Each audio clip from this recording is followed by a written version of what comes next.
Welcome back to Silent Conspiracy. Picture this. Midnight on Baytakhol Road, Goa. Your headlights cut through coastal fog as you navigate the winding stretch between Margao and Quepam. In your rearview mirror, the lights of civilization fade. Ahead, only darkness and the whisper of Arabian sea winds through cashew groves.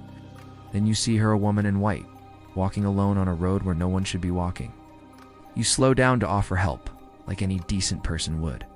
She turns towards your car, and in that moment you realize some acts of kindness open doors that should never be opened. Tonight, the ghost who has terrorized Goa's highways for decades, the woman whose appearance signals tragedy, and the mystery that turns good Samaritans into victims. Baytakhol Road stretches like a scar across South Goa's countryside, connecting the bustling hub of Margao to the quieter towns of Quepam and beyond. But after sunset, Baytakhol Road transforms. The highway becomes a corridor through darkness where streetlights are sparse and civilization feels distant. The Arabian sea breeze carries sounds that might be wind through leaves or might be something else entirely. Local drivers know to avoid this stretch after midnight unless absolutely necessary, and those who must travel it do so quickly, windows up, music loud enough to drown out whatever they might hear, calling from the shadows. The phenomenon that has made Baytakhol Road infamous centers on a female apparition that appears to lone travelers, particularly between the hours of midnight and 3 a.m. Witnesses describe her consistently across decades of encounters. A young woman in a white sari or dress, walking alone on the roadside, or standing at the edge of the asphalt as if waiting for something. Her appearance is so normal, so human, that drivers instinctively slow down to offer assistance. This instinct toward kindness becomes the trap. Those who stop to help report a sequence of events that follows a disturbing pattern. The woman appears grateful for the offer of a ride and climbs into the vehicle, sometimes the front passenger seat, sometimes the back. She provides a destination, usually somewhere along the route ahead, and speaks in a voice that witnesses describe as soft but somehow wrong, as if coming from very far away. The conversation starts normally enough. She might explain that her vehicle broke down, that she's trying to get home to family, or that she's been walking for hours. But as the journey progresses, something shifts. The temperature in the car drops noticeably, despite Goa's perpetual warmth. Electronic devices malfunction, radios produce static, mobile phones lose signal, and dashboard lights flicker erratically. Most disturbing are the physical changes witnesses report in their passenger.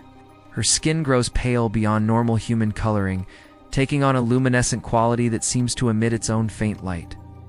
Her breathing becomes shallow, then stops entirely, though she continues speaking. When drivers glance in mirrors, they sometimes see nothing in the seat where she sits, though her voice continues from empty air. The encounters typically end in one of two ways. In some cases, the woman simply vanishes, usually when the driver reaches a populated area or passes under bright lights. Witnesses report looking over to continue conversation and finding an empty seat, with no sound of doors opening or any explanation for her disappearance. These drivers consider themselves fortunate. The second type of encounter proves far more sinister. Instead of vanishing, the woman begins making requests that grow increasingly disturbing. She asks the driver to take alternate routes that lead away from civilization toward isolated areas where mobile signals fail entirely. Her voice loses its human qualities, becoming something that speakers describe as echoing from inside my skull rather than my ears. Some drivers report that she begins describing events from their personal lives that no stranger could know, childhood memories, family secrets, fears they've never shared with anyone. Others say she starts predicting future events with unsettling accuracy, particularly accidents or tragedies that will befall the driver or their loved ones.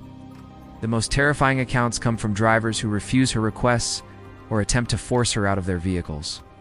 These witnesses report that she reveals her true nature: eyes that reflect light like an animal's, skin that feels ice cold to touch, and a strength that defies her apparent size.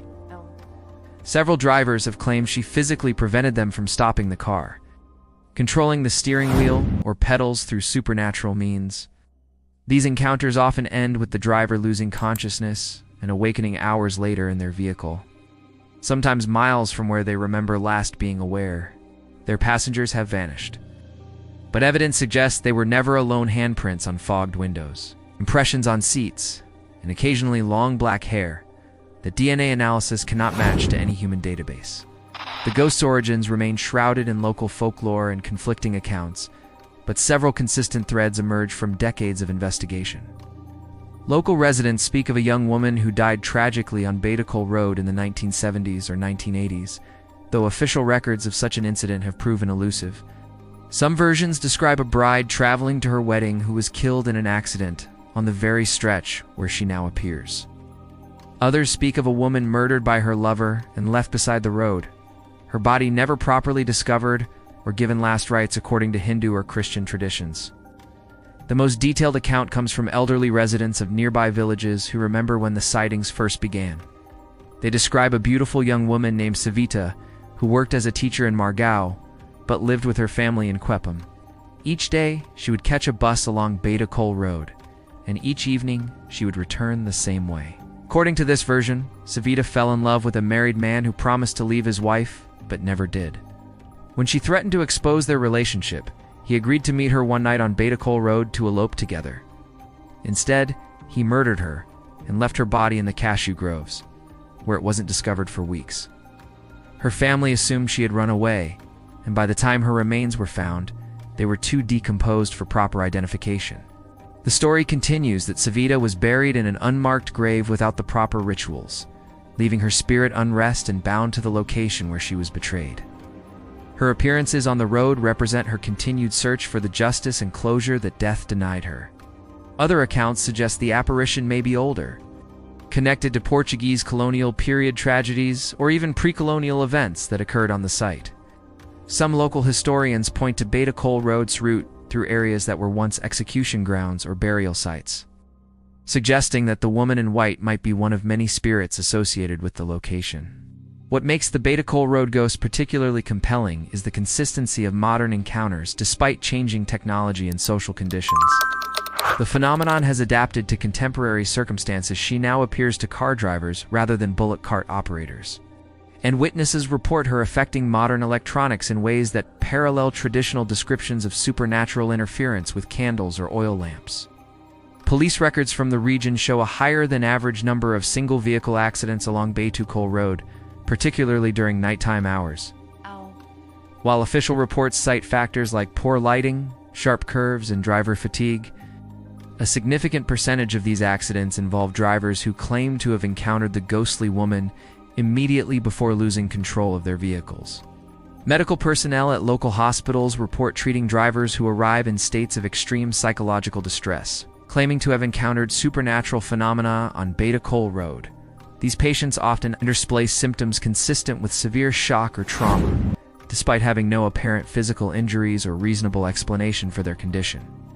The phenomenon has attracted attention from paranormal researchers, both Indian and international, who have attempted to document the encounters using scientific methods. Several teams have spent nights on Baytakhol Road with recording equipment, hoping to capture evidence of the apparition. Results have been mixed, with some claiming to have recorded unexplained voices, temperature drops, and electromagnetic anomalies, while skeptics argue that the evidence remains inconclusive. What complicates scientific investigation is the seemingly interactive nature of the phenomenon. Unlike many reported hauntings that involve passive observation of supernatural events, the Baytakhol Road Ghost actively engages with witnesses, making it difficult to predict or control encounters for research purposes. Local religious leaders from both Hindu and Christian communities have attempted to address the phenomenon through various spiritual means. Priests have conducted blessings along the road, and Hindu pundits have performed ceremonies intended to help the restless spirit find peace. While these efforts may have temporarily reduced sightings, they haven't eliminated them entirely. The ghost has also influenced local culture and behavior in profound ways. Goan families teach their children never to pick up hitchhikers on Baytakhol Road after dark, regardless of how desperate the person appears. Taxi drivers often refuse late-night fares that involve traveling the route, and those who do make the journey carry religious items and maintain constant communication with their dispatchers. The phenomenon has created an interesting economic impact as well. While some tourists seek out Baytakhol Road hoping for a supernatural encounter, many locals avoid businesses or activities that require nighttime travel along the route.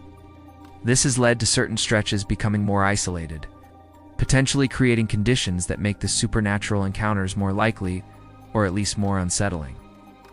Modern technology has added new dimensions to the mystery. Drivers now report GPS devices malfunctioning when the apparition appears, showing impossible locations or routing them toward areas that don't exist on official maps. Dash cameras sometimes capture figures that drivers didn't see with their eyes. Other times they show empty roads, despite drivers' insistence that passengers were present. Social media has created new ways for witnesses to share their experiences, leading to more detailed documentation, but also more skepticism as stories spread beyond local communities.